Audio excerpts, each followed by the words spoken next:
hold onto your seats, race fans, as the Red Bull team faces a sudden drop in competitiveness. The TD018 technical directive has stirred up the water. Is it a simple coincidence or a direct impact? The Red Bull team was hard-pressed to find the right setup for their car at the Singapore Grand Prix, both with the new and old floor. The TD018 directive was implemented to limit aerodynamic advantages from flexing bodywork. And with a reminder about TD39, relating to minimum driving heights, things took a tricky turn. The team wrestled with setups, floor arrangements and height adjustments but couldn't achieve that ideal tire performance and axle balance. Max Verstappen has even labeled the car as undrivable. Now, suspicions are rising. Is the TD018 directive causing Red Bull's performance decline? Or are there other underlying issues? Only time and future races will tell us. As for now, the team is bracing themselves for a crucial test at Suzuka. A gripping turn of events, isn't it? Hello, race enthusiasts. This is your host, Enzo Watts. And this is your commentator, William, at your service.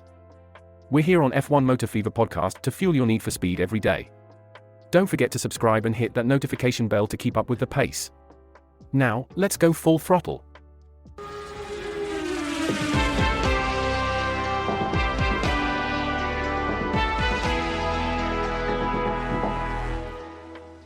Max Verstappen has certainly stirred up a storm amidst suspicions that the new FIA technical directive, TD018, could potentially harm Red Bull. The team struggled during the free practice for the Singapore Grand Prix, and even reverting to the old floor didn't seem to alleviate the problem. The directive was aimed at all teams, not allowing them to design and deliberately employ bodywork that excessively flexes during movement, providing clear aerodynamic efficiencies.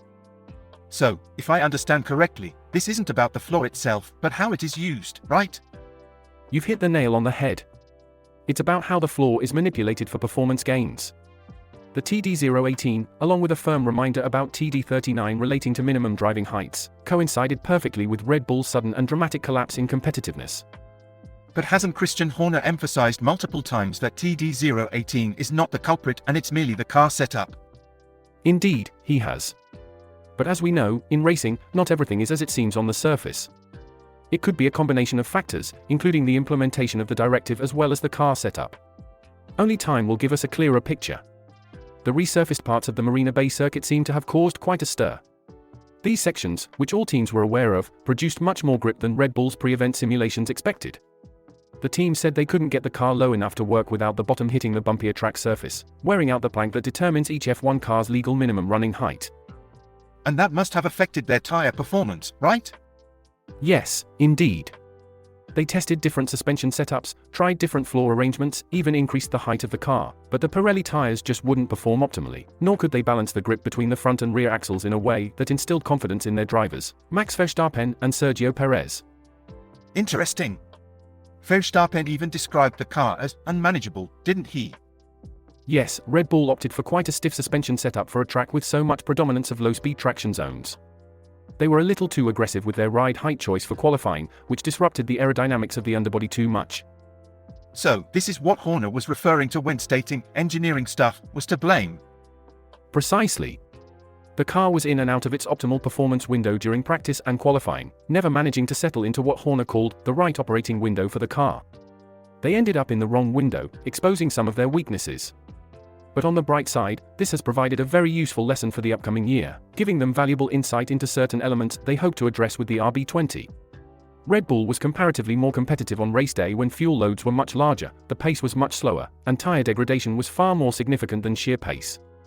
Horner added that they understood a lot more during the race, and the pace of their cars returned much more to what they were expecting. Specifically, the last stint of Max was quite strong. This reminds me of a situation back when I was just a lad, playing football in our local league.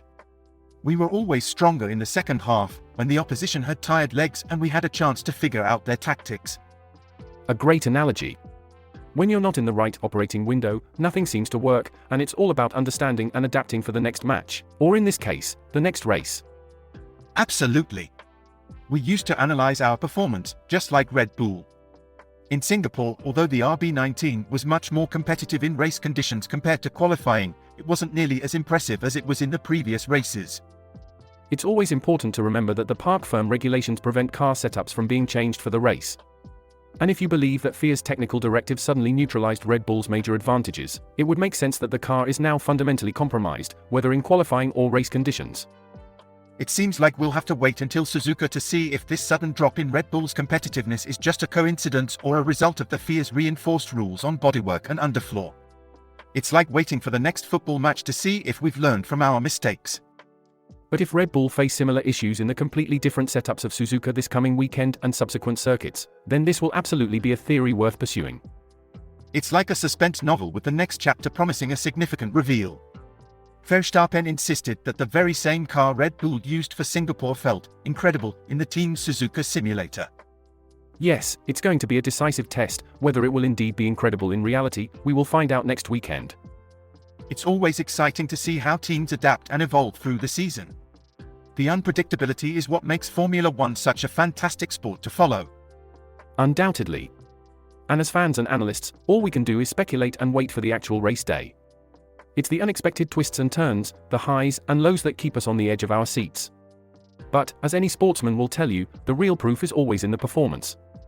William, care to take a peek at what the internet has to say on recent happenings? Certainly. User Drodridge has posted about Singapore Power Rankings, which has sparked a rather in-depth conversation. Oh, this should be interesting. User Shalosaween starts us off with, quote, "Can someone genuinely explain how these are calculated? I'm baffled most races," unquote. And then user A rather long banana responded, quote, "Panel of 5 experts basically assign a subjective rating for each driver, then they average the 5 scores for each driver. Very scientific," unquote. There's always a bit of mystery around these rankings, isn't there? Indeed. Gigapumper then shared a link explaining the workings, quote, "Our 5-judge panel assess each driver after every Grand Prix and score them out of 10 according to their performance across the weekend, taking machinery out of the equation," unquote. I see. Any other noteworthy comments? Oh, plenty. Bono My tires are fine doesn't seem convinced. Quote, "No one can convince car performance is not factored in," unquote. And BDR 1983's comment had me chuckling, quote, "And Russell binning it from a certain podium getting a 7.2 is just laughable," unquote. A touch of cynicism never goes amiss. Anything else? One more. Blur Textures said, quote, "Exactly. Slower than his teammate on race day, also crashing on his own.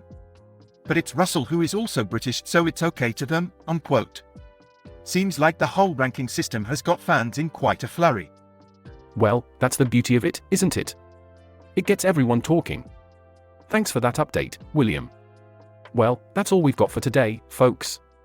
We've had quite the ride, discussing the ins and outs of the recent race and even dipping our toes into the lively world of internet commentary. As always, your company has been invaluable. Don't forget to hit that subscribe button and ring the notification bell so you won't miss our next episode.